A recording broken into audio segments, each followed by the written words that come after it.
Buenas tardes a todos. Voy a iniciar el acto como responsable del centro, decano de la Facultad de Ciencias de la Actividad Física y del Deporte. Dando muy rápido la bienvenida a este evento, pues a los protagonistas que ahora nos va a comentar el vicerrector y, por supuesto, a los asistentes. Comentar que es un auténtico privilegio, la verdad, que tener esta actividad de este nivel en nuestra facultad y que verdaderamente es un evento que realmente me consta que ha suscitado interés por la novedad, por la innovación que supone. Aquí formamos a titulados en Ciencias de la Actividad Física y el Deporte, los educadores y educadoras deportivos, y uno de sus campos profesionales futuros, quizá, se esté hoy dando un primer paso para abrir esas posibles competencias profesionales. Así que, nada más, daos a todos la bienvenida a la facultad, es vuestra casa y nada, Diego, continúa tú, por favor. Gracias. Bueno, Juan Carlos, muchas gracias, Juan Carlos Morancia, decano de la Facultad de Ciencias de la Actividad Física y el Deporte. Muchas gracias por acogernos aquí. Vuelvo a decir que estamos en la Casa del Deporte de la Universidad de León, pero yo creo que más allá de la Casa del Deporte es la Casa del Deporte de España, por la tradición que tiene esta facultad. Para la Universidad de León, yo soy el vicerrector de Estudiantes, Cultura y Deportes de la Universidad de León. Es un orgullo poder tener y albergar y ser sede de esta actividad. Que viene dada por la larga relación que la Universidad de León tiene con el magistral de ajedrez. Son 38 ediciones y en esas 38 ediciones se han realizado multitud de actividades, todas ellas innovadoras y extraordinarias.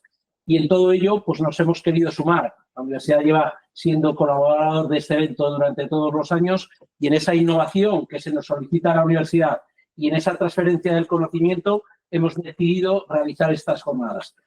Estas jornadas que sin los ponentes, evidentemente, no serían nada. Ponentes de primer nivel mundial que nos van a coaccionar diferentes conocimientos y abrir, quizás, como decía el decano, un campo donde no hay tradición y quizás en un futuro haya tradición, que sea ese rendimiento intelectual asociado al rendimiento físico, en el cual ya probablemente hay bastante evidencia científica.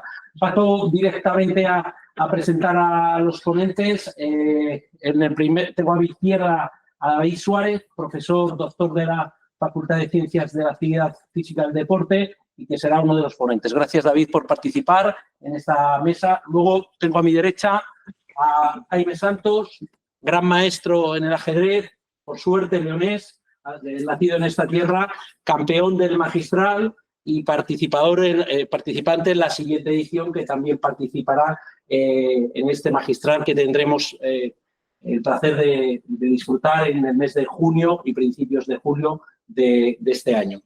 Y en el centro de la imagen tenemos a Marcelino Sion. Marcelino es, lo he dicho recientemente en la presentación del magistral en marca, que es nuestro Messi del ajedrez. Bueno, dije en este caso que era el entrenador, era nuestro Luis Aragonés, nuestro Vicente del Bosque, ¿no? Y nuestro Pep Guardiola en el ajedrez. ¿Por qué? Porque es un líder y ha liderado durante 38 años este proyecto.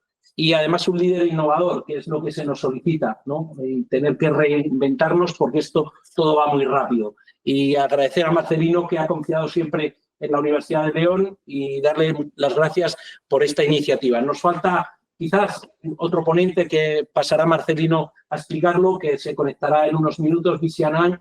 ¿Qué decir de Visianan en el mundo del ajedrez? 6 veces campeón del mundo, pero no voy a destripar más. Te doy la palabra a Marcelino, que será quien conducirá el acto. Muchas gracias, Marcelino. Gracias a todos vosotros.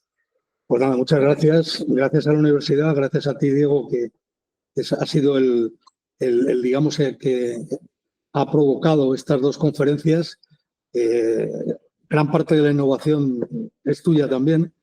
O sea que encantados de estar aquí, ¿no? Y gracias a David y a Jaime por acompañarme en esta mesa redonda sobre un tema no por desconocido menos interesante, como es la preparación física, la nutrición y también el descanso en los jugadores profesionales, en los jugadores de élite de ajedrez, ¿no? A las 6:30 se conectará con nosotros VC Anand desde su ciudad natal, desde Chennai, en India. Es un hecho que le agradecemos enormemente, porque ya es un poco tarde en India, más o menos a las 6:30, serán casi las 11 de la noche. Pero bueno, la experiencia de VC, que ha disputado 8 títulos mundiales, se ha enfrentado a Kasparov, Karpov, todos los grandes mitos del ajedrez. Creo que es muy importante y queremos escuchar un poco cómo él ha enfocado todo este asunto de la preparación y de la nutrición, etcétera, ¿no? La persona más importante en este campo es David, porque es el que nos va a dar pautas, hábitos y consejos para que podamos mejorar esos apartados en el deporte profesional, en este caso en el ajedrez, ¿no? Antes de entrar en materia, yo quería dar un poco de contexto a lo que realmente son las competiciones en ajedrez, ¿no? Sin extenderme demasiado, pero por hacer 2 grandes grupos, podríamos hablar de los torneos, digamos, de ajedrez clásico, torneos donde se juegan entre 9 y 11 días, tienen de duración, se juega una partida cada tarde que puede durar entre 4 y 5 horas de media. Esos torneos hace no tanto, hace apenas 20 años o 30, los había que duraban 15 días, 20 días, incluso más, ¿no? Quiero decir que es una actividad prolongada cada día que va acumulando presión y tensión y que evidentemente produce un desgaste en el jugador, ¿no? Ese tipo de ajedrez clásico, digamos, la vida de ese tipo de torneo, pues un jugador se levanta por la mañana, ya tiene en la cabeza a su rival de esa tarde, intenta preparar técnicamente la estrategia para esa tarde, qué apertura va a utilizar o qué defensa, si juega con negras, qué tipo de jugador es, si es el clásico enemigo molesto con el que no tienes buenos resultados, porque has perdido más veces que has ganado, porque no te suele resultar cómodo jugar con él. Todo eso es un proceso de mentalización que dura prácticamente toda la mañana, aunque estés paseando o hablando con otros en el hotel o donde sea, eso no se va de la cabeza, ¿no? El jugador siempre tiene eso presente, ¿no? Bueno, una comida, ese es un tema del que hablaremos después, porque aquí sí que es a libre disposición. Hay gente que le gusta comer muy fuerte, otra que come muy ligero, en fin, cada uno se orienta como mejor cree que le sienta. No sabemos si eso tiene una base real, pero los jugadores hasta hoy probablemente se orientan de forma intuitiva en estas materias, ¿no? Y luego llega el momento de la partida, ¿no? Una partida de 5 horas donde hay mucha tensión, donde un jugador no hay que olvidar que cada día se juega su puesto en la clasificación, que eso tiene además una equiparación económica en el baremo de premios del torneo y también en los puntos de ranking, en los puntos de la tabla de clasificación de los jugadores a nivel mundial, que condiciona mucho, ¿no? Porque a más ranking, más invitaciones y mejores condiciones económicas, etcétera, ¿no? Por lo tanto, el jugador es consciente de todo lo que se juega cada día, ¿no? La partida acaba, normalmente el jugador, la primera o la segunda ronda, bueno, son más llevaderas, está fresco todavía, pero también entra en acción los resultados de la partida, ¿no? Si has perdido, el estado de ánimo, el deporte profesional, en cierta medida, es un estado de ánimo, ¿no? Entonces esto condiciona, ¿no? Y puede condicionar incluso lo que va a pasar al día siguiente, con el ánimo con el que vas a encarar la partida del día siguiente. Eso ya empieza a producir un desgaste que al principio no tanto, pero que a medida que va avanzando la competición tiene un efecto directo en el sueño, ¿no? Un problema muy normal en los jugadores de ajedrez es la dificultad para conciliar el sueño después de partidas muy tensas que duran varias horas, ¿no? De hecho, hay casos muy conocidos, ¿no? Karpov en los campeonatos del mundo llevaba psicólogos y gente que le ayudaba a hacer ejercicios de manera que pudiera descansar y conciliar el sueño, no siempre con éxito.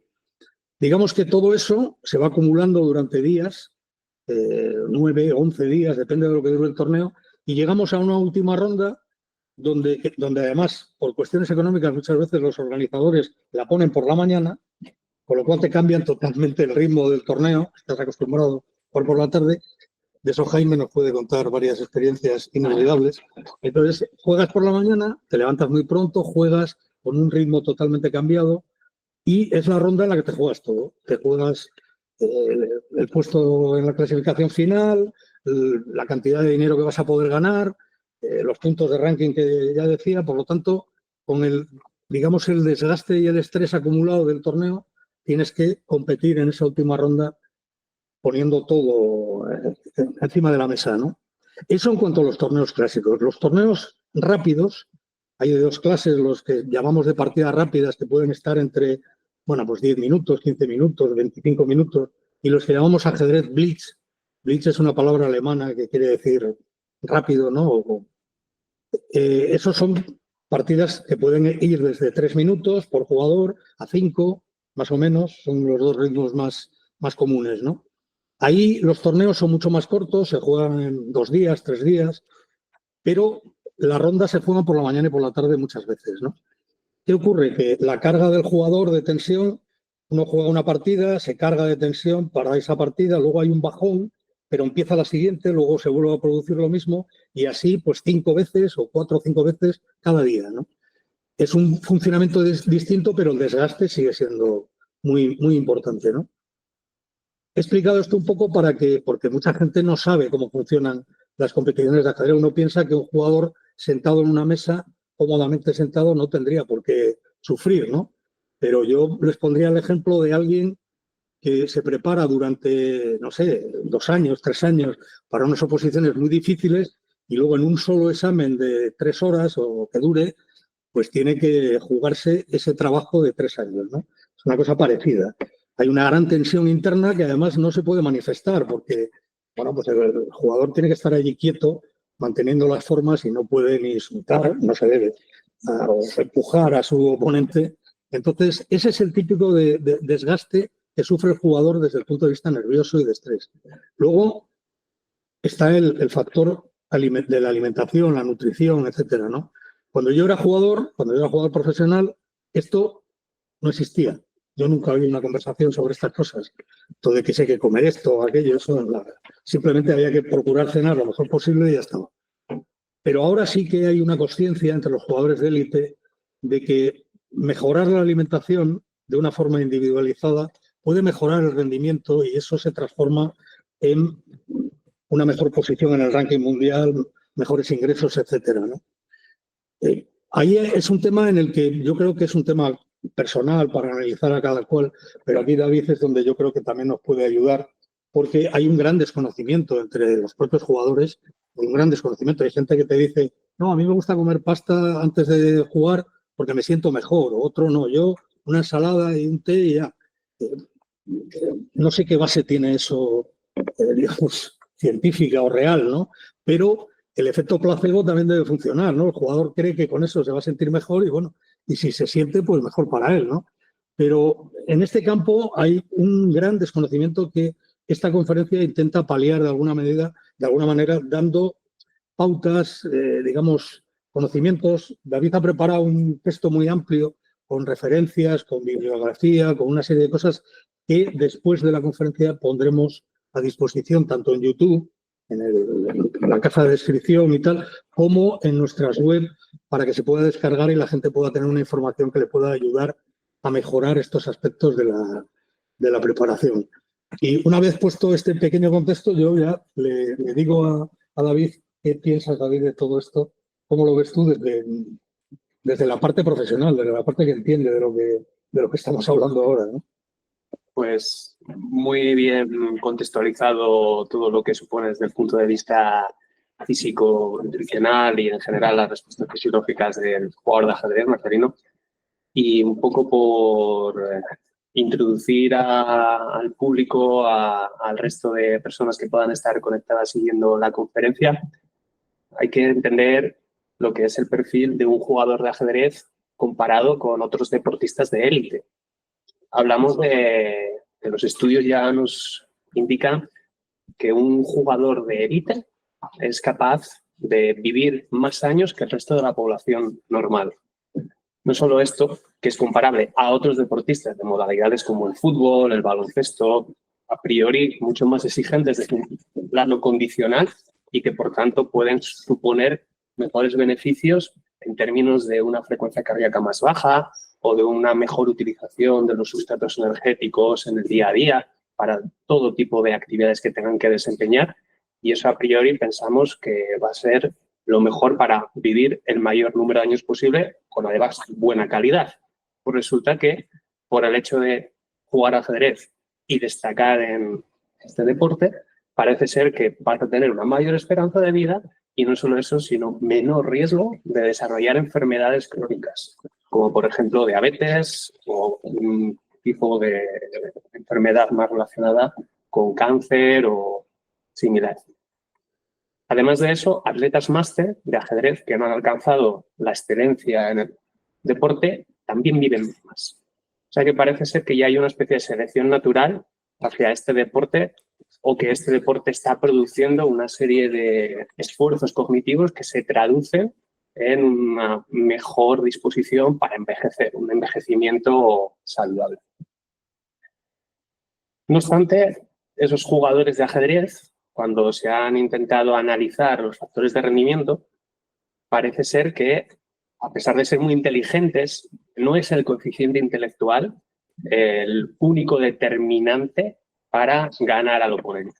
Ahí entra en juego, como bien decías, tu capacidad de resistencia a partidas muy largas, tu habilidad para manejar la tensión mental en el momento o a posteriori, e incluso se habla que aquellos con una gran capacidad de atención y memorización de jugadas, de patrones, son capaces de conjugarlos mejor y detectar en las partidas en vivo cuál es la mejor opción para ejecutar la siguiente jugada o intentar contrarrestar los movimientos del rival.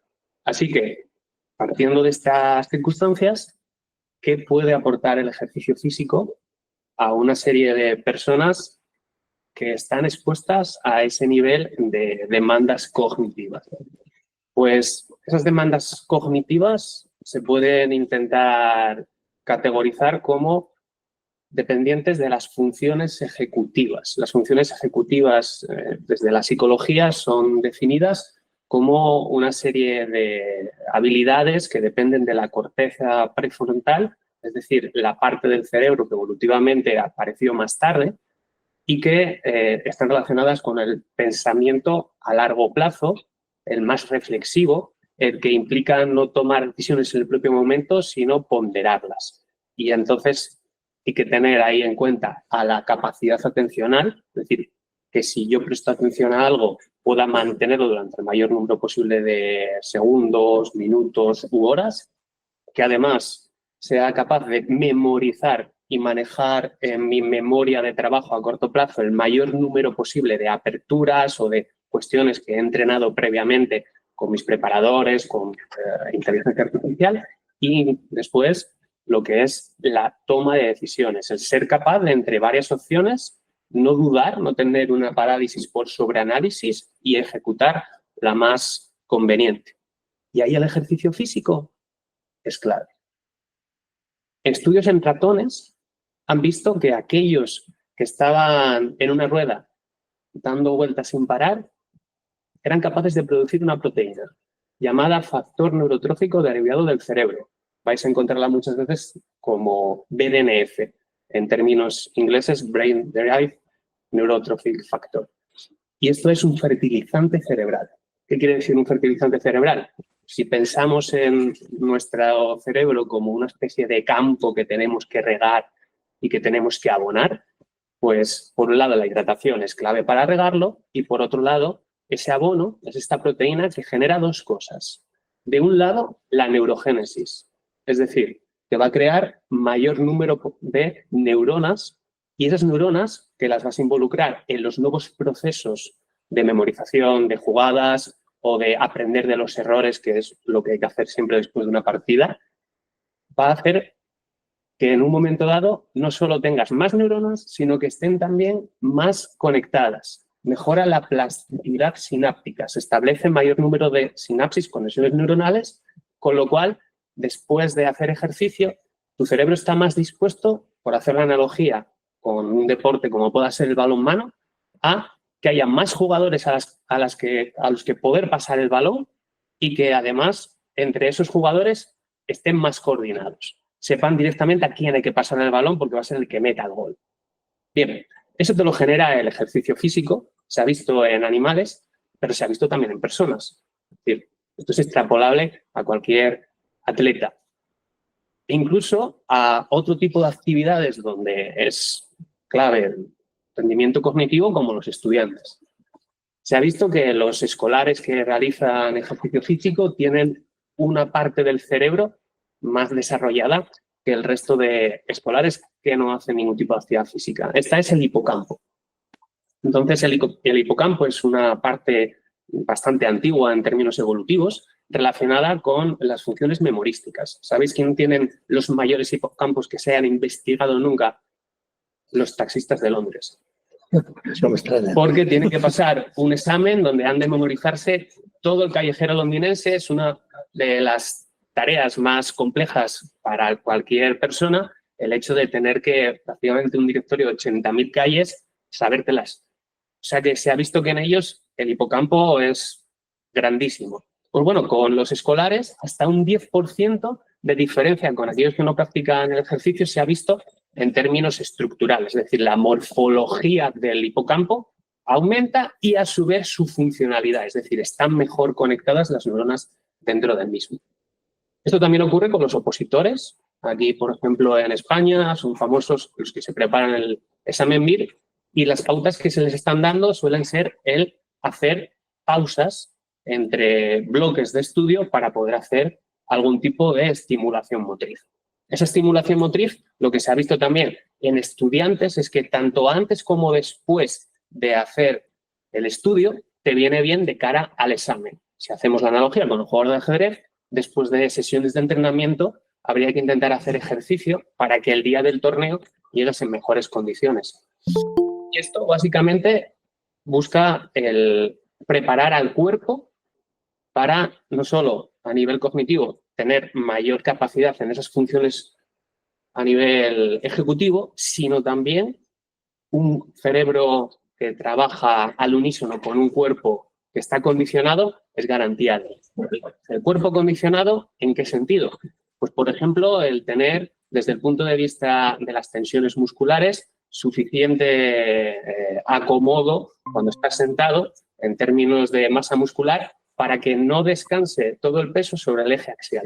O sea que cuando estamos largas horas delante de una pantalla, de unos libros o directamente sentados, concentrados en el tablero, se están cargando los músculos responsables de mantener la postura erguida. Y eso al final acaba provocando una carga física que está desviando energía que en realidad tendría que estar siendo destinada al cerebro para pensar. Esto de pensar no es baladí.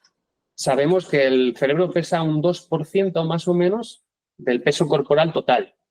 Siendo solo un 2% de todo nuestro peso, gasta al día el 20% de todo lo que consumimos. Es decir, un cerebro en reposo ya nos demandaría un quinto de la cantidad de energía a través de la dieta. Con lo cual, un cerebro de un ajedrecista está consumiendo mucho más. Así que habrá que intentar optimizar todo lo posible el depósito del coche para que cuando le metamos el combustible no tengamos fugas. Y eso se consigue a través del entrenamiento, por ejemplo, aeróbico, a través del entrenamiento de fuerza. Evidentemente, el aeróbico estará más destinado a generar la liberación del factor neurotrófico derivado del cerebro o intentar liberar endorfinas. Las endorfinas son unos neurotransmisores que se suelen emitir después de una práctica prolongada de, por ejemplo, carrera, natación, ciclismo, y se suele conseguir cuando la intensidad de esta actividad es media, es decir, te cuesta mantener una conversación con alguien, pero la podrías mantener. Así que, a partir de ahí, una media hora, más o menos todos los días de ejercicio físico, puede hacer que tengas un mejor estado de ánimo gracias a esa liberación de endorfinas y en el momento de preparar las partidas, pues estar más concentrado en aquellos aspectos clave. Pues si te parece, luego seguimos avanzando también con el tema de la nutrición, complementos externos que se puedan utilizar, pasamos a cosas más concretas, pedimos opinión a Jaime, que sufre estas cosas, pero creo que tenemos a Visianam muy cerca o tal vez ya conectado, ¿no? Está ahí, está ahí. Visi. Hola Marcelino, ¿cómo estás? Hola, ¿qué tal? Bienvenido. Muchas gracias. ¿Me oyes bien? ¿Nos oyes bien? Sí, Mira, te voy a presentar. Tenemos aquí a David Suárez, que es un experto, un profesor y doctor en ciencias de la actividad física y el deporte, que es la persona que, bueno, nos va a dar unas pautas, unos consejos sobre este tema del que hablábamos hoy, que es la nutrición y la preparación física en los jugadores de élite y el descanso, ¿no? Y al otro lado tengo a tu colega Jaime Santos, que también puede saludarte desde aquí. hola Jaime. Sí, que os vais a ver no tardando mucho aquí de nuevo en León. En primer lugar, agradecerte el tiempo que nos dedicas, porque además no sé qué hora será ahora en Chennai, pero debe ser casi las 11 o así. No, 10, porque 10. habéis vuelto al horario de Ah, verano. claro, es verdad que hemos cambiado la hora, sí, sí. Entonces solo son las 10. Bueno, como los jugadores de ajedrez y tú, que imagino que también no somos muy dados a acostarnos pronto, pues espero que no sea una gran molestia para ti. No, puedo aguantar más que a las 10, ¿eh? Bueno, en primer lugar, yo quería, por entrar en materia, yo quería preguntarte, eh, creo que tú has disputado, si no me he dejado alguno por ahí o he olvidado alguno, 8 títulos del mundo, ¿es posible? Sí, contando también, teniendo en cuenta 2 campeonatos rápidas y uno de Blitz, así llegó a 8. Tienes una gran experiencia, pero sobre todo en los de ajedrez clásico. Yo recuerdo que tú te has enfrentado a Karpov, a Kasparov, creo que en el 95 en Nueva York, si no recuerdo mal, más luego has ganado a Topalov, a Kramnik, a Gelfand, has conseguido 5 títulos de esos 8 en los que estábamos hablando, pero nos interesan más los títulos de ajedrez clásico, porque digamos, la estructura de los títulos de ajedrez clásico eh, llevan una preparación de meses, se saben con tiempo, uno se organiza, escoge ayudantes para preparar el campeonato del mundo y hace una planificación durante un tiempo más o menos largo para ese campeonato del mundo, que luego también puede durar tranquilamente un mes. Bueno, el tiempo se ha durado más, ¿no? Pero digamos que así la media hora podría ser de un mes, ¿no? Yo quería preguntarte, ¿cómo has enfocado tú la preparación supongo que habrá ido evolucionando, habrás hecho cambios, pero cómo lo has enfocado tú desde el punto de vista no de la preparación técnica, que esa creo que es más sencilla de comprender, sino desde el punto de vista de la preparación física y de la nutrición, de la dieta alimenticia y enfocada también un poco a tener un buen descanso cuando llegue el momento de competir?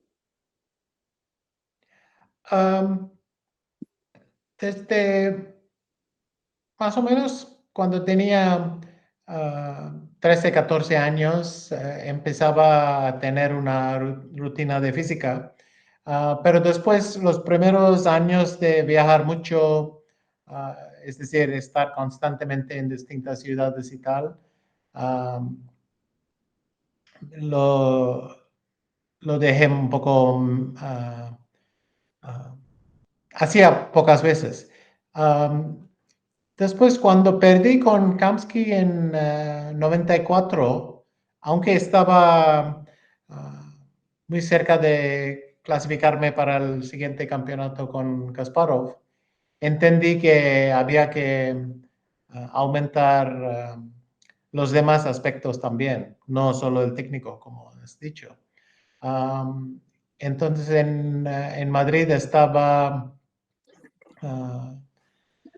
corriendo cada mañana como una hora, intentaba o hacer el bici o la piscina, también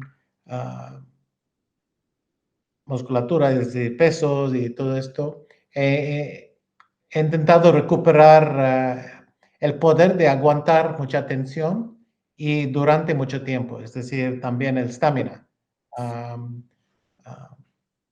Poder pensar claramente el 10.º día, no solo los primeros 3 días, sino también el final del torneo, esa capacidad. Y a partir de ahí, más o menos, he seguido la rutina hasta hoy. Para todos mis campeonatos aumentaba la rutina física, hacía más siempre. Pero creo que también en algún momento entendí que no es una cosa que solo hacer cuando lo necesitas. Uno tiene que mantener la salud constantemente.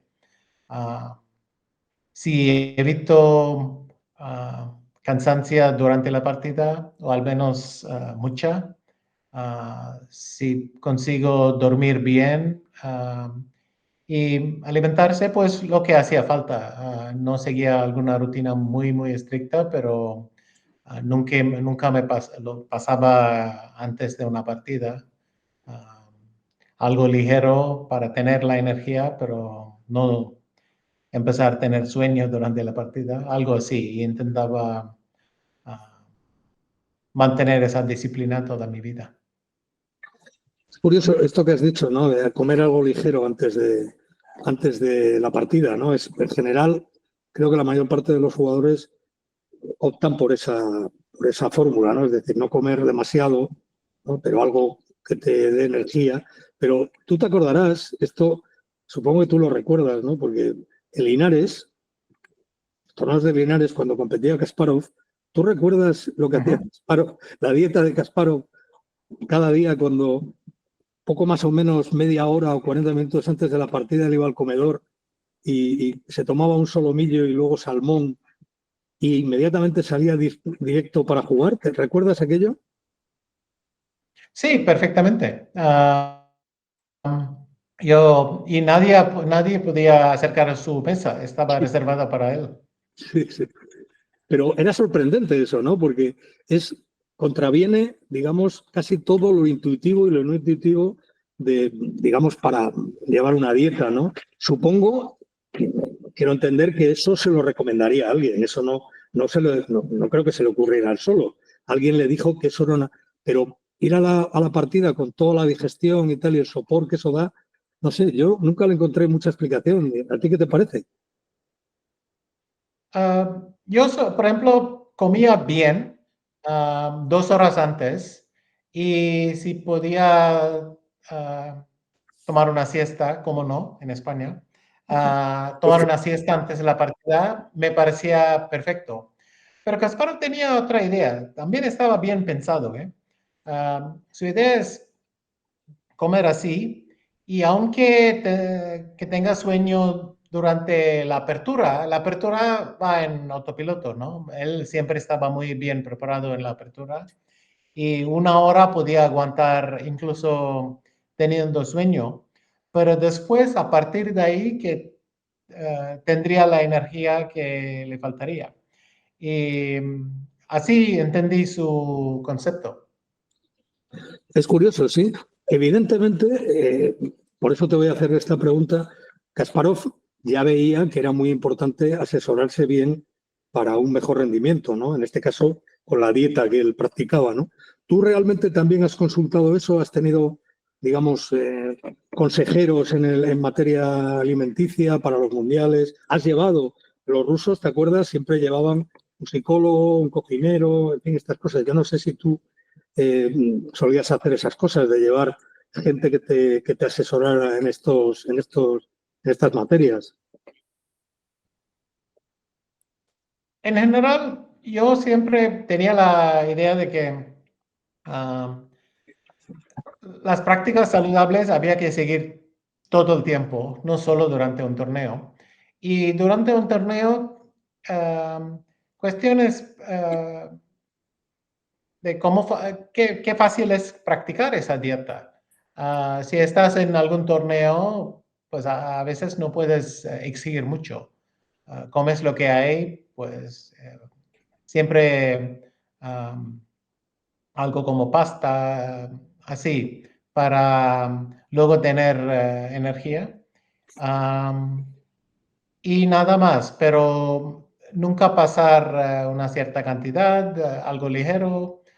Y la cena se podía permitir un poco más de lujo. Pero a mí no me gustaba llevar ingredientes en mi maleta a este lugar, otro.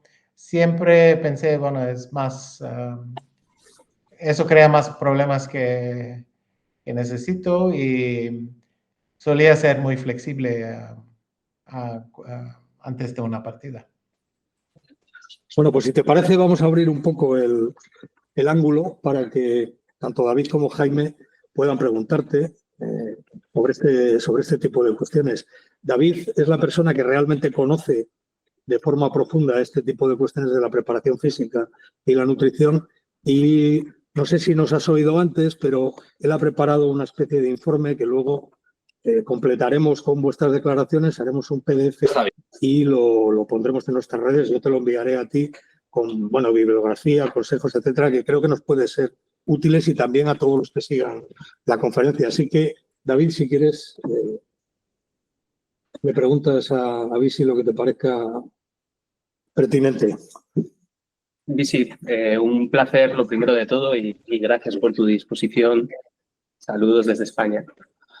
Te quisiera preguntar, durante los torneos mundiales de mayor exigencia, ¿notabas que tu estado de ánimo era distinto? ¿Ayudaba el ejercicio físico, el deporte que practicabas, a mantenerlo estable? Es decir, ¿servía para que no te sintieras especialmente presionado por la dimensión de enfrentarte por el título mundial? Me ayudaba mucho el ejercicio. A veces es una forma de interrumpir la constante necesidad de trabajar en ajedrez y olvidarlo durante media hora o una hora cuando uno enfoca en el ejercicio. Y es decir, una forma de apagar el ajedrez durante una hora.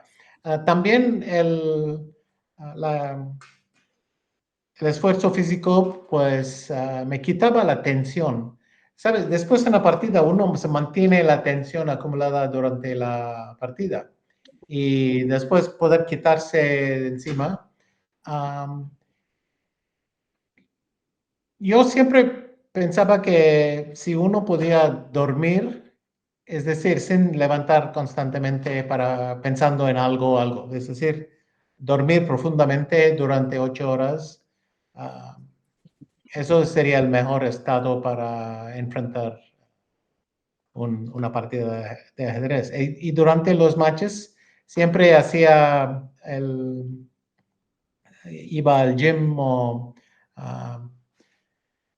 fui a un parque a pasear o lo que sea, algo intensivo, solo para estar cansado y poder dormir cuanto antes. Y si a veces no se puede, algunas partidas son tan dolorosas que no se puede dormir así, pero normalmente pues tenía éxito durmiendo.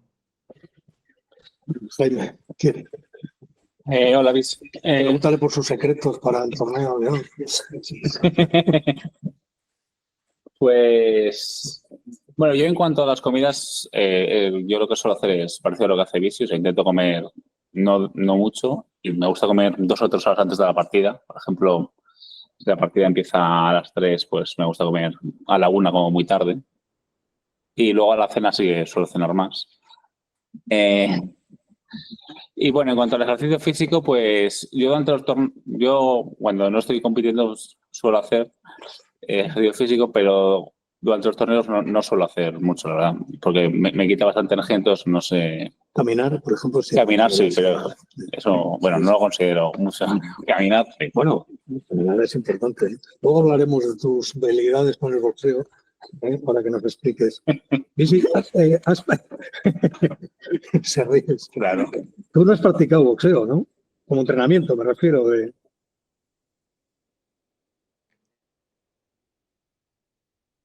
¿Perdón? No, que te decía si tú no has practicado boxeo como entrenamiento.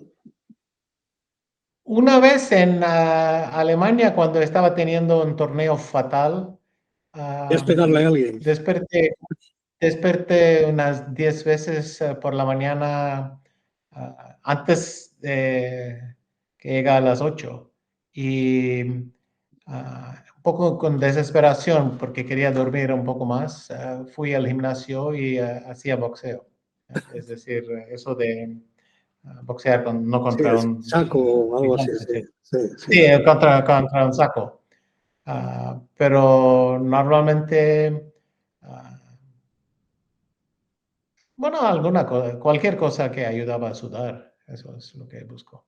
Sí, bueno, sabes que se ha puesto muy de moda esto del boxeo entre los jugadores de ajedrez. Hay mucha gente que practica en cierta medida el boxeo o por lo menos hace fotos con los guantes puestos, ¿no? Que no sé cuál de las dos cosas.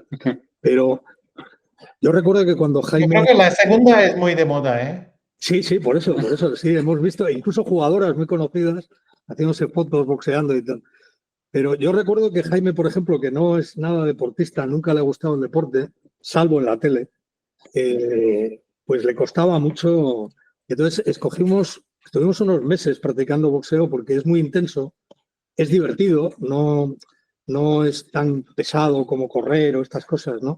Y luego exige concentración y también cierta coordinación que también ayudan al jugador, ¿no? Antes hablaba David un poco de algo tan curioso como la postura en una mesa para jugar, ¿no? Durante horas, ¿no? Esa postura, si no es correcta, supongo que tiene un coste de energía y de incomodidad a la larga que le va a afectar al jugador. Yo recuerdo haber hablado contigo que tú siempre hablabas de respirar durante la partida, de tener una buena respiración, oxigenarte, ¿no? ¿Cómo enfocas tú eso todavía, ¿no? Hoy día cuando compites, digamos, qué costumbres o hábitos tienes durante el juego ya?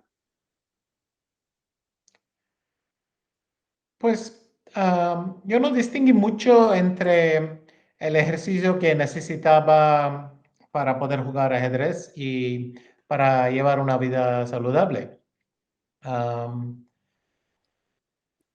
Desde luego, respirar durante una partida hacía más cuando me notaba que no estoy pensando con cierta claridad, es decir, en un momento quiero tomar mucho riesgo, de otro momento quiero ir en otro sentido. Cuando uno no se está pensando lógicamente, a veces hay que romper con y entonces pues salía del tablero, fui a la zona de jugadores y ahí respiraba como 10 veces tranquilamente y cuando volví pues podía pensar un poco más claramente.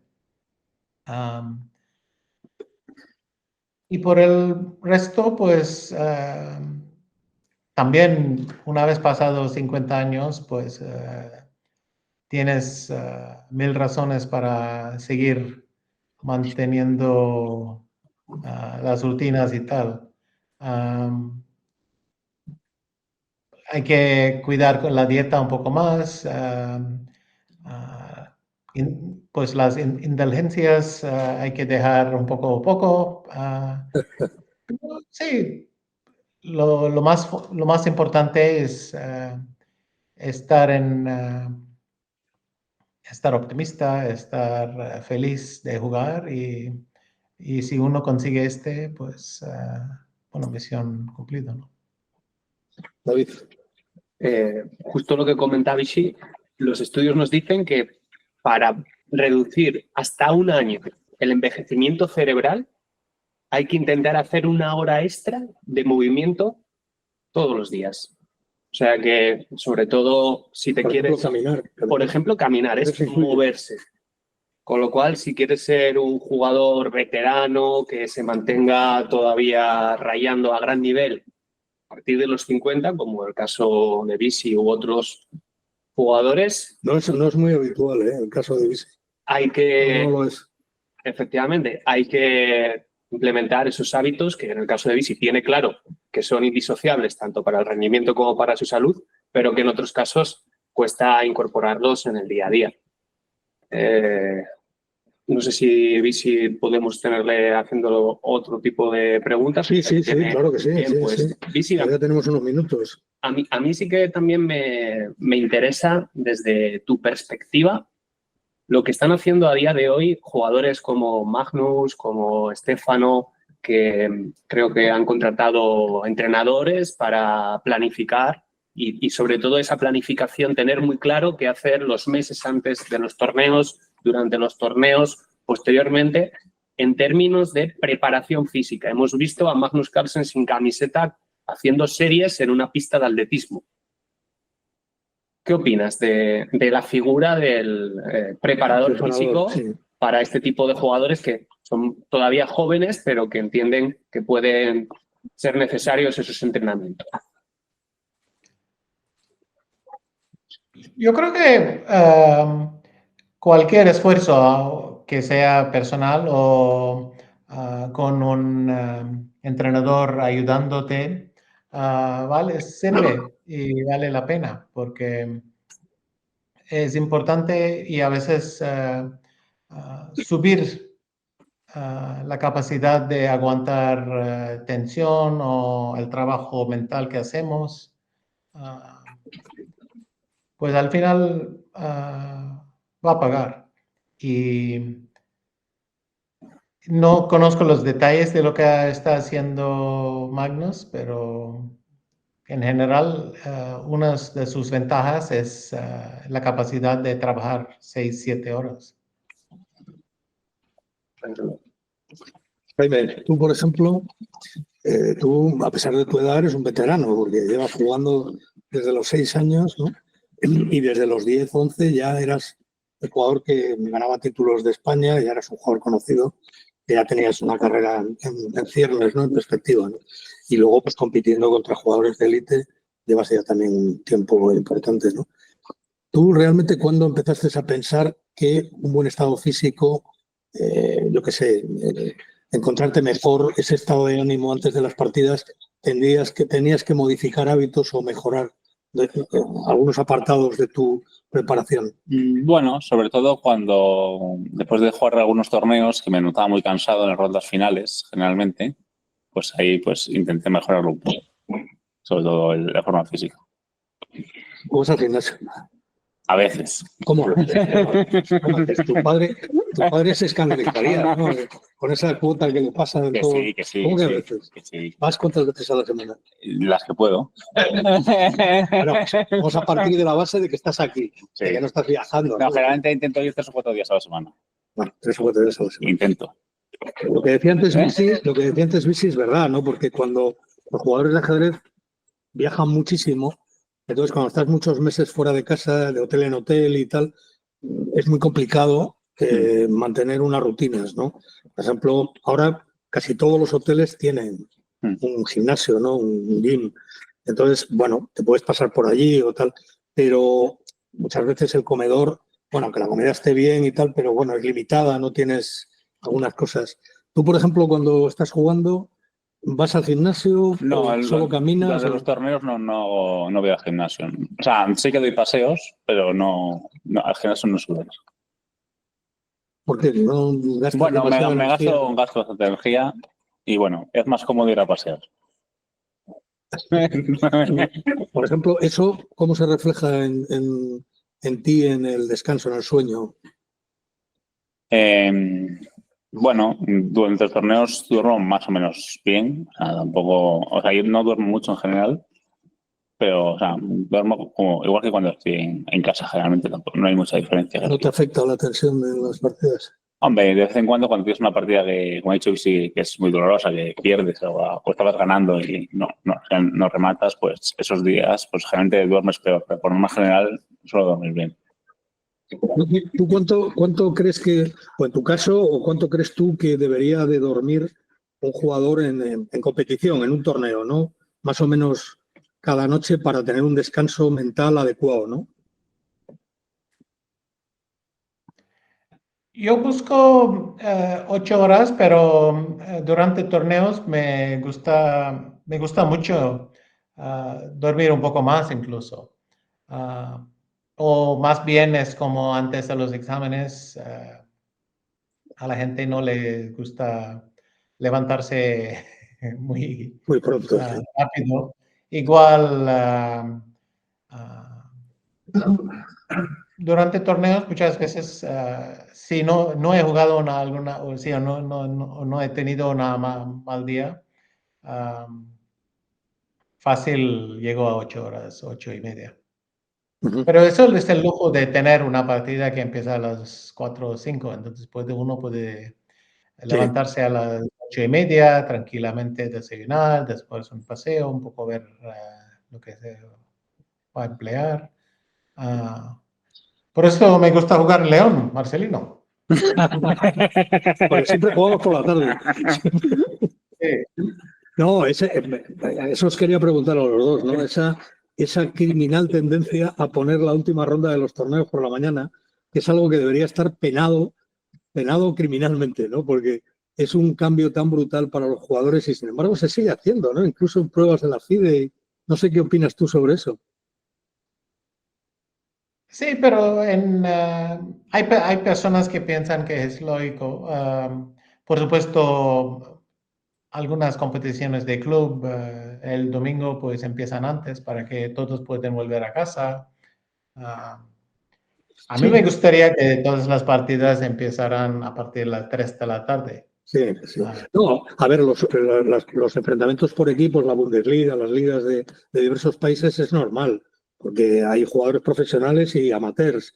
Pero no, yo me refería a un torneo donde 8 rondas, por ejemplo, son todas por la tarde y la 9ª, que es la última en la que te lo juegas todo, es por la mañana. Sí, porque quieren tener la clausura esa misma tarde o algo así. Si lo adelantan 1 hora por ahí, no pasa nada, pero cada hora más, pues rompe la rutina totalmente. Pero yo creo que 2 días antes de la última ronda, uno ya está pensando en y Se mentaliza. bueno, lo bien es que a tu rival también no le encanta. Sí, no, claro. Tampoco le encanta. No. ¿Tú cómo lo llevas eso, Jaime? Bueno, no me gusta jugar a la mañana, pero bueno, o sea, ya estoy acostumbrado, he jugado muchas veces y bueno. Obviamente también prefiero jugar a la tarde. Sí, además tengo más tiempo para preparar la partida, pero bueno. Sí, es un ritmo mucho más agradable, ¿no? Y bueno, por cambiar de tema, hay un tema que siempre los jugadores a veces comentan y tal, que es el tema de los suplementos, ¿no? O sea, no sé, los complejos vitamínicos, el omega 3, determinadas cosas que pueden contribuir a mejorar el rendimiento de un jugador. A veces eso es una excusa para no hacer ninguna de las otras 2 cosas de las que hemos hablado antes, ¿no? Es decir, ni me preparo físicamente, ni cuido la alimentación, pero como tomo el complejo tal, pues me voy a sentir mejor, ¿no? No sé, desde el punto de vista profesional, ¿qué opinas tú sobre este tipo de cosas? Pues voy a incidir sobre lo mismo que tú dices, Terino. Esto tiene que venir los suplementos una vez cumplamos con las mínimas horas de sueño que decía Visi 8. Yo diría que suelen ser al menos 6. Menos de 6. Carlsen habla de 12. ¿Qué necesita dormir? O incluso 12. 12 horas. Menos de 6 sería el límite rojo porque es más fácil que enfermes. Con lo cual, si estás enfermo, olvídate ya de rendir. 8 está muy bien porque el sueño ayuda a consolidar aquello que ha sucedido durante el día. Es decir, si tú estudias, el sueño hace que memorices mejor las cosas o que aprendas de los errores de las partidas. Hay que hacer ejercicio por todo lo que hemos estado comentando, incluso los paseos, el León, exponiéndote a los bosques o los ríos, que se habla de espacios verdes, espacios azules, generan en cualquier persona una serie de endorfinas, que hablábamos antes, serotonina, que ayuda a estar más relajado y, por tanto, el estado para la competición se ha mejorado. Pero vamos a ver, estamos haciendo eso y aún así necesitamos un plus. Perfecto. Hablaríamos de los nootrópicos. Los nootrópicos son potenciadores cognitivos. Incluyen hormonas, incluyen vitaminas. Yo destacaría sobre todo uno de muy fácil acceso para todos nosotros, como es la cafeína. La cafeína tanto en el café como en un momento dado en el té o incluso el chocolate. Si hablamos de la cafeína del café, hay que intentar evitar superar ciertos miligramos de café.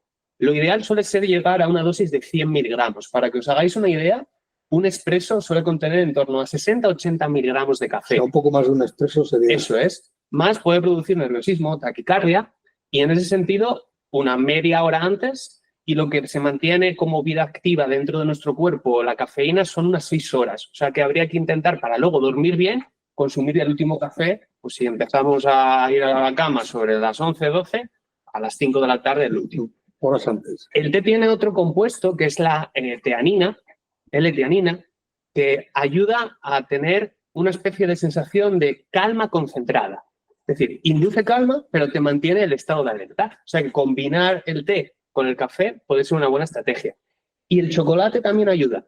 El chocolate, eso sí, a poder ser los nips de chocolate o el chocolate más tipo cacao puro. Porque en el momento que lo sometes a un proceso de refinamiento, pierde parte de los flavonoides, que son los encargados de superar dentro del cerebro la barrera hematoencefálica y aportan cierto oxígeno al cerebro o incrementan el riego sanguíneo al cerebro, llevándole más oxígeno y ayudando a pensar mejor. O sea que eso por un lado. Por otro lado, tenemos una planta medicinal que se utilizaba en la antigua India, Rishi, como es la Bacopa monnieri. Y hay un extracto de la Bacopa monnieri, los bacóxidos, que ayudan también a mejorar el estado atencional y el estado de ánimo. O sea que la Bacopa monnieri se estima... Un euforizante o algo parecido. Más que un euforizante, ayuda a mantener el estado atencional y además regular el nerviosismo. De esa manera, la Bacopa monnieri se estima que entre 150 a 400 miligramos diarios durante un mes ayudaría también. Son como cápsulas o Sí, supongo que se pueden conseguir. Se pueden conseguir a día de hoy. Y, por supuesto, dentro del campo del entrenamiento deportivo está muy de moda la creatina. La creatina inicialmente se planteaba como algo que ayudaba a mejorar tanto la capacidad de mover muchos kilos en el gimnasio como la capacidad de recuperarte entre entrenamientos. Y eso estaba muy bien y se ha empezado a ver que incluso en aquellos deportes donde hay déficit de sueño, porque compites de noche, la creatina ayuda a mejorar el rendimiento mental. Así que sabemos que con creatina, incluso en personas mayores que tienen menos capacidad de resistir los esfuerzos mentales y por tanto se fatigan, o incluso en vegetarianos o veganos que a través de su dieta habitual no incorporan suficientes alimentos ricos en creatina, como pueden ser pescados o carnes, tomar creatina entre 3 a 5 gramos diarios mejora las funciones mentales. Recuérdame que le mandemos una tonelada al Real Madrid. Pues, Visi, ¿tú conocías esta planta de la que hablaba David en India? Los no la reconocía en la palabra en castellano. Tengo que ver si conocía luego lo veré. Sí, porque la que él ha nombrado en latín, ¿no? Tú has nombrado el término en latín. Bacopa monnieri. Bacopa monnieri. No sé si Bacopa monnieri. No sé si eso te resulta. Imagino que en India se llamará de otra manera la planta, claro. Se utilizaba antiguamente, igual a día de hoy se ha perdido esa práctica. Pero es posible que se pueda adquirir herbolarios. A día de hoy, los comprimidos de estas cuestiones, los nootrópicos que hemos mencionado, podéis encontrar comprimidos de 80 a 160 cápsulas por entre 20 y 25 euros. Ajá. Son de fácil acceso para todo el mundo. Hoy hablábamos en una entrevista de radio en la que estaba Natalia, tu colega Natalia, hablábamos un poco de los hábitos de los jugadores, ¿no? Hay jugadores que, bueno, beben agua más o menos durante la partida y nada más. Visi, yo no sé ahora si consumes té, antes sí lo hacías, pero ahora no lo sé. Ahora solo agua, quizá, ¿no?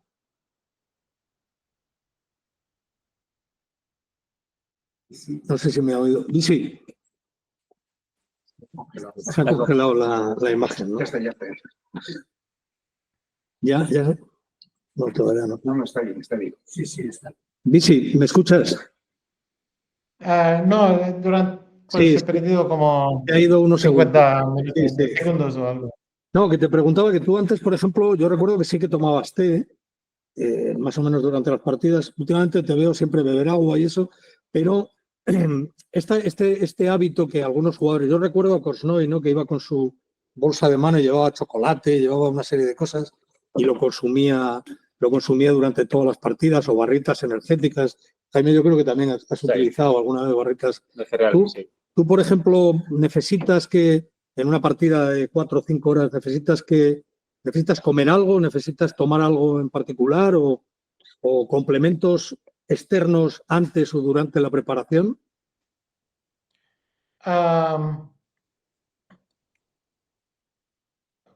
Yo solía pues tomar un plátano o tener nueces. La noticia de que chocolate te ayuda, pues esa noticia lo agarré así con todas las dos manos. Qué buena noticia. Aunque después he bajado un poco, no funciona tanto chocolate, hay que siempre nada más unos trozos. Lo vamos a engordar, pero no mejoramos el juego. Sí. Bueno, porque el azúcar sube, después baja, tiene sus problemas. Hay una... Un poco de... sí, el agua incluso, o el té, solo para... Y para mí cuesta despertar sin un buen café por la mañana, pero yo no suelo beber café durante el día. Es decir, siempre necesito el primero y a lo mejor uno más durante el día. Pero vamos, durante el Por juego. eso elegí el té y ahora pienso, bueno, el agua es más que suficiente. Y en tu caso, Jaime, ¿cuáles son tus hábitos durante la partida? Bueno, yo suelo beber agua durante las partidas y a veces me suelo llevar o chocolate o alguna barrita de cereales o cosas así, pero poco más. ¿Notas que necesitas un poco de...? Bueno, las partidas pueden ser muy largas, entonces, pues a partir de la tercera o cuarta hora, pues para tener algo extra, por si acaso. Luego muchas veces no tomo nada. Me lo llevo. Pero lo llevas. Sí. Eso ya se siente uno mejor llevándolo, ¿no? O sea, y en el aspecto del sueño, Lisi, a todos los jugadores yo creo que esto es común a todos, ¿no? Pierdes una partida, sobre todo cuando pierdes, ¿no?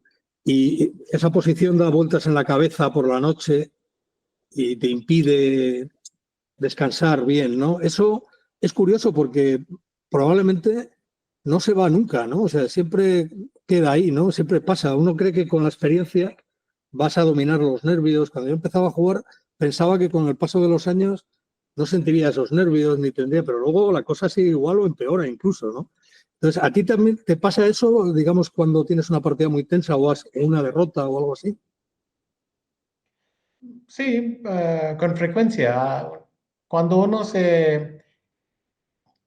Peor que perder es estropear una partida, ¿no?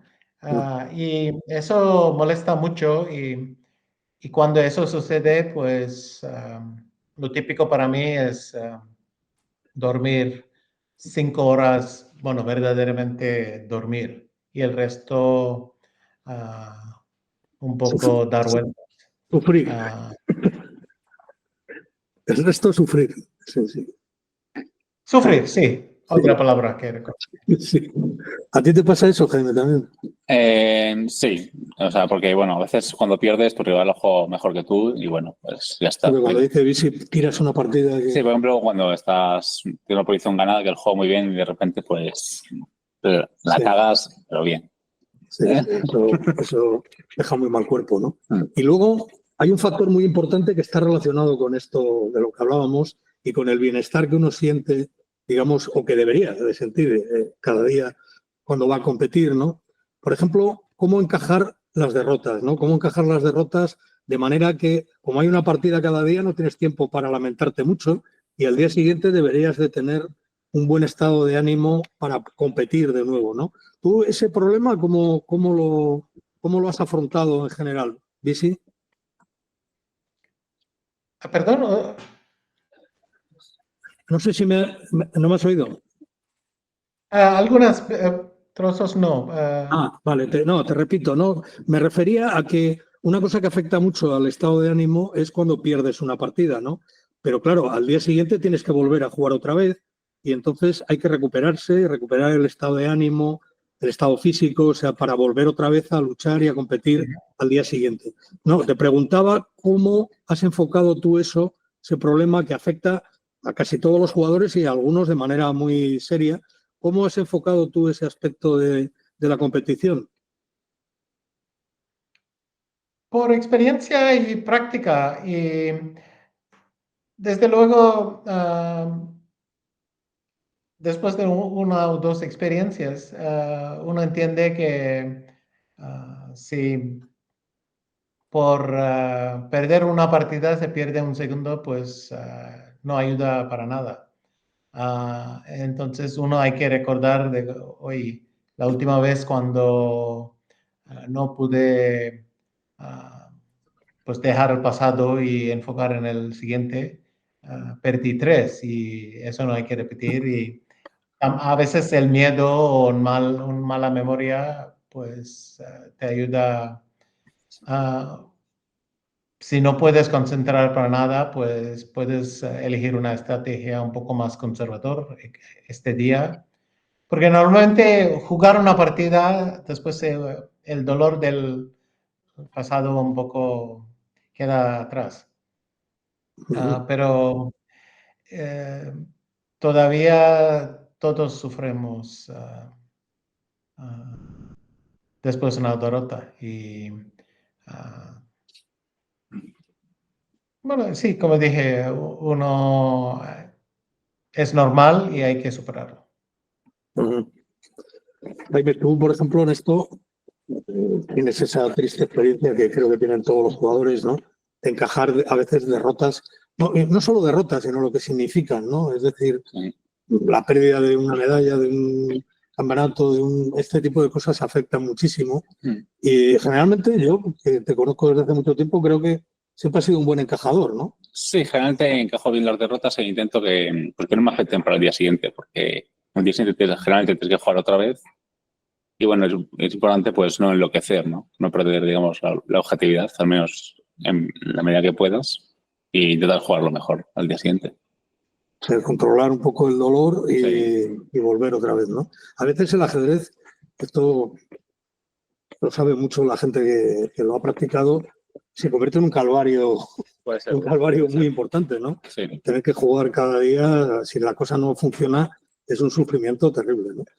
Es más que la relación entre cuánto azúcar y cuánta grasa está utilizando tu cerebro para pensar, para mantener la concentración en la partida y tomar pues, las decisiones para la mejor jugada.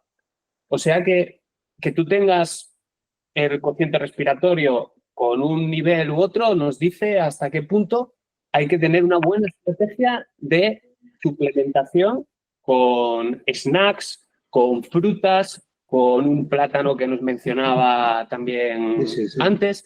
Entonces, eso ya no vale que tú decidas cuándo. Alguien desde fuera que sea experto te va a decir, cada 25 minutos de partida tienes que tomar tantos gramos, por ejemplo, de arándanos. Los arándanos son una fruta, si nos está escuchando Busy Blueberries, que aportan antocianinas. Y estos no son más que unos pigmentos vegetales que ayudan a cruzar nuevamente la barrera hematoencefálica, es decir, que la sangre, una vez que llega al cerebro, lo cruce y actúa liberando el factor neurotrófico derivado del cerebro, es decir, fertiliza, pero además mejora la capacidad atencional y el estado de ánimo. O sea que los arándanos no solo te ayudan a tener más azúcar para que el cerebro siga rindiendo a buen nivel, sino que si haces una suplementación antes del torneo, por ejemplo, de un mes, con 40 80 gramos diarios de arándanos frescos, el extracto de arándanos o congelados, puedes lograr estos beneficios. Mira. Y desde el punto de vista físico, pues también sabemos que si te cuesta conciliar el sueño, y el sueño es clave, tanto para la memoria como para tener un buen estado de ánimo, ¿cuántas veces nos habrá pasado que damos una mala respuesta por haber dormido poco? Pues bien, hacer ejercicio físico de alta intensidad. Antes mencionaba el de moderada intensidad, que era el que te permitía hablar aunque te costase un poco. El de alta intensidad es que no quieres hablar con nadie. Por la mañana o por la noche ayuda a regular los ciclos circadianos, es decir, los relojes internos del cuerpo. Y de esa manera, si tienes problemas de conciliar el sueño, haciendo ejercicio físico potente, unos saltos, guantes de boxeo, pero con tu máxima intensidad. Corto pero intenso, ¿no? Eso es, puede que ganes la capacidad de tener unos horarios estables de sueño y así llegar a esas 8 horas que se pretende. Bueno, pues, Isi, ¿tú quieres hacer alguna pregunta a David? en algún tema particular de esto de lo que nos ocupa esta conferencia? ¿Algo que puedas valorar como útil o algún consejo que pueda mejorar el rendimiento? Pues creo que hemos tocado y he escuchado las sugerencias. No, más o menos lo que quería preguntar. Jaime, No, nada. tú ya venías aprendido de todo, ¿no? Los arándanos, Jaime. Un tío que odia la fruta. Pero ¿cómo se puede vivir así? No, bueno, a ver, yo creo que llevamos ya 1 hora y cuarto. Si os parece, si alguien... la gente de Internet puede enviar preguntas, Antonio. Sí. Bueno, pues si alguien de los que nos sigue en YouTube o que está aquí presente quiere hacer alguna pregunta a Bisi, a David, a Jaime, pues este es el momento. Así que os animo a que la realicéis ya. Mientras la hacen, llevamos 1 hora y cuarto y otra de las recomendaciones por las que alguien desde fuera te tiene que decir hazlo es que hay que romper la postura sentada. Exacto, exacto. O sea, que Sí, sí, sí. se ha visto, por ejemplo, con deportistas electrónicos, los famosos eSports, que cuando haces una pausa breve de caminar, de dar unos saltos, unas sentadillas, después de 2 horas de juego, mejora tanto tu función ejecutiva como sobre todo el rendimiento en el videojuego concreto que sea. O sea, que esto sería lo mismo para el jugador. Que para un jugador de ajedrez, Salimos al backstage del escenario y allí... cada hora de partida, o es difícil en 1 hora de partida, Sí, bueno, puedes decir me voy, pero sobre todo cuando entrenas, cuando estás en casa y tienes la posibilidad, cada hora intentaríamos cambiar la postura. cada 6 minutos, cada hora durante 6 minutos, levantarte, caminar, hacer algo de ejercicio. Y si nos dice que una pregunta se tiene que ir. ¿Cuál es la pregunta? Que se puede quedar una pregunta. Sí. Se tiene No, que que ir. se tiene que ir. Ah, por Bisi. Bisi dice que una pregunta. Vale, no, Bisi, que ya te hemos entretenido mucho más de lo que habíamos pactado. Agradecerte tu amabilidad y la paciencia porque nos hemos extendido más de lo que inicialmente habíamos hablado, pero bueno, espero que te haya resultado interesante la charla porque, bueno, sobre estos temas no es que abunden, ¿no? No es que haya habido mucha información que digamos, ¿no? Sí, y creo que para concluir, más o menos he seguido los pasos correctos, pero puede ser que desde hoy hacia el futuro, pues hay que hacerlo de un orden y todo más, pues menos espontáneo, digamos. La gente van a prestar y buscar ventaja en cualquier cosa y van a dar mucha más atención a estos aspectos también para jugar el ajedrez. Sí, por lo menos hay una serie de consejos que merece la pena probar. Pues Bisi, muchas gracias por tu presencia, por tu colaboración y nos vemos no tardando mucho aquí en León. Sí, muchas gracias a todos y nos vemos. Nos vemos. Gracias. Chao, Bisi, y gracias. Venga, hasta luego, Jaime. Yo quería hacer una pregunta, David. Ahora dicen que el dulce, el azúcar es puro veneno, ¿no? Me imagino que para los deportistas todavía será peor, ¿o no? Pues es... Porque el cuerpo a veces te pide azúcar.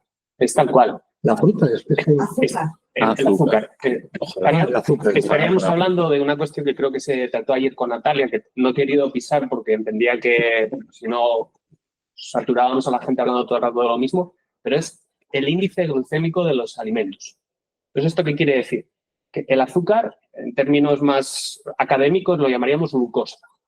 Pues el cerebro es un devorador voraz de glucosa. Por eso tú tienes esa sensación de necesito meter algo dulce.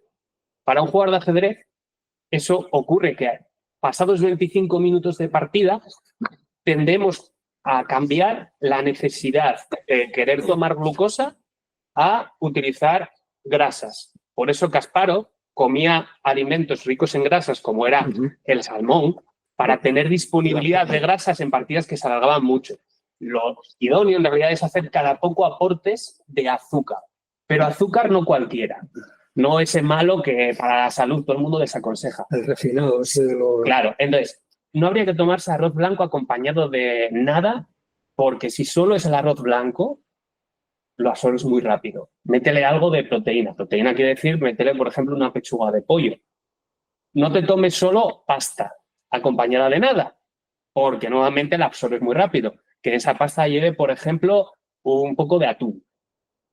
No te tomes solo alimentos ultraprocesados. Es decir, si son unas galletas, las típicas María, no es lo ideal. Por el contrario, unas galletas más tipo digestivas, con fibra, con cereales integrales, tardan más en absorberse y te aportan el azúcar. Tendríamos que evitar también los alimentos rebozados, tipo calamares, los fritos en general.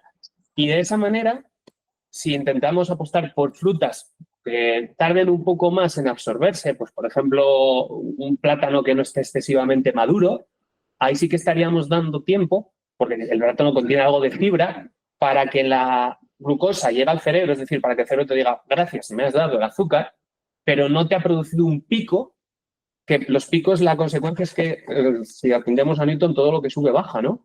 Pues luego te sientes nuevamente con muchas ganas de volver a meterte azúcar. Y lo que nos interesa es mantener el índice glucémico estable.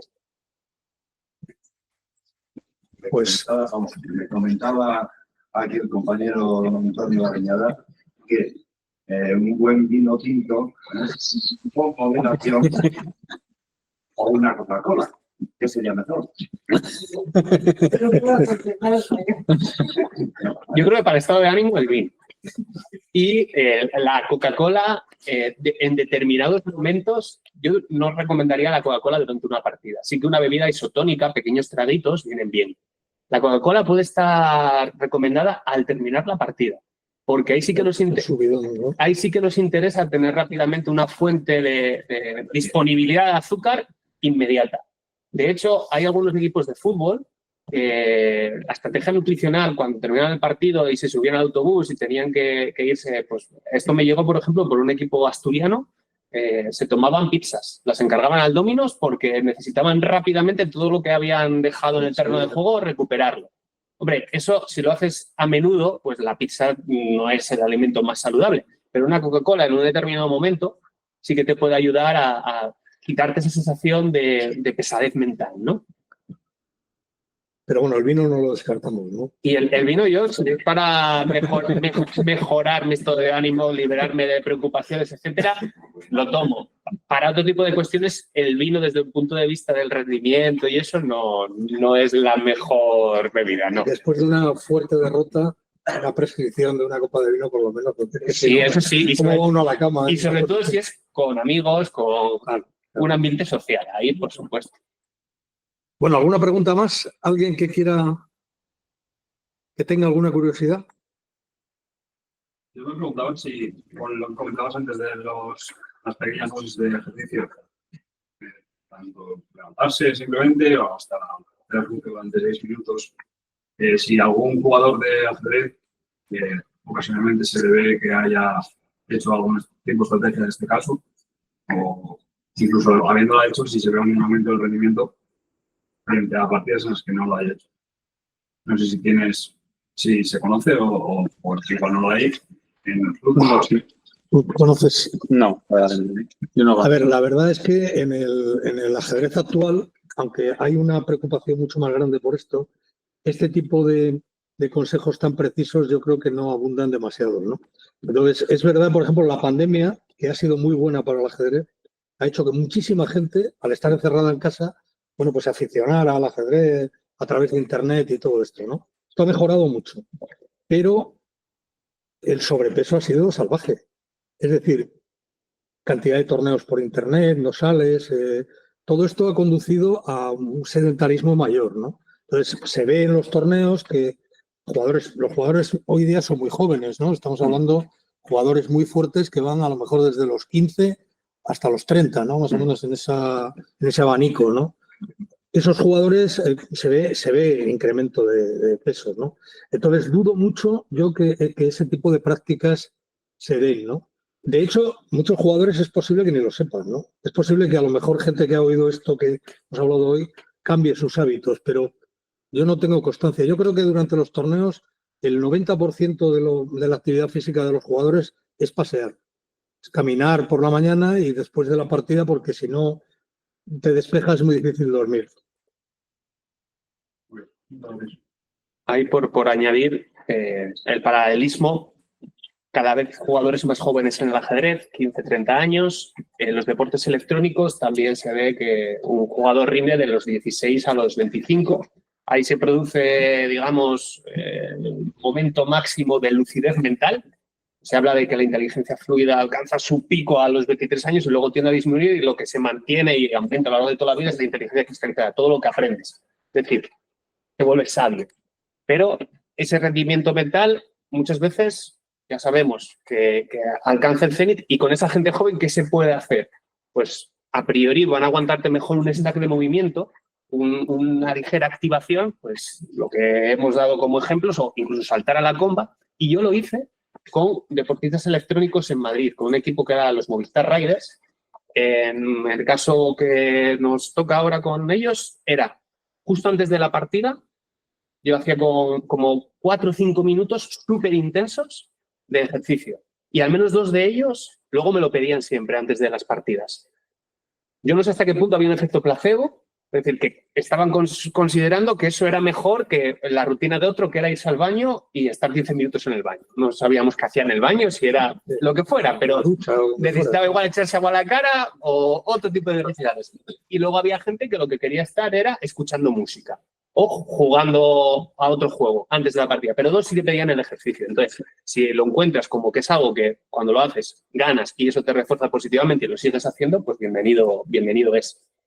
Por ejemplo, esto sí que me interesa a mí, esto que llamáis la activación, ¿no? Que es un poco, yo creo que los jugadores de fútbol también, cuando salen del hotel para ir al campo y tal, hacen esos ejercicios. Lo hacen. Esto podría ser positivo para la práctica del ajedrez, ¿no? Es decir, tú vas a entrar ahora mismo, vas a cambiar de un ambiente tranquilo a un ambiente claramente hostil. Eso es. Entonces, esa activación sería conveniente. ¿Tú crees que antes de bajar de la habitación a la sala de juego, eso podría tener utilidad?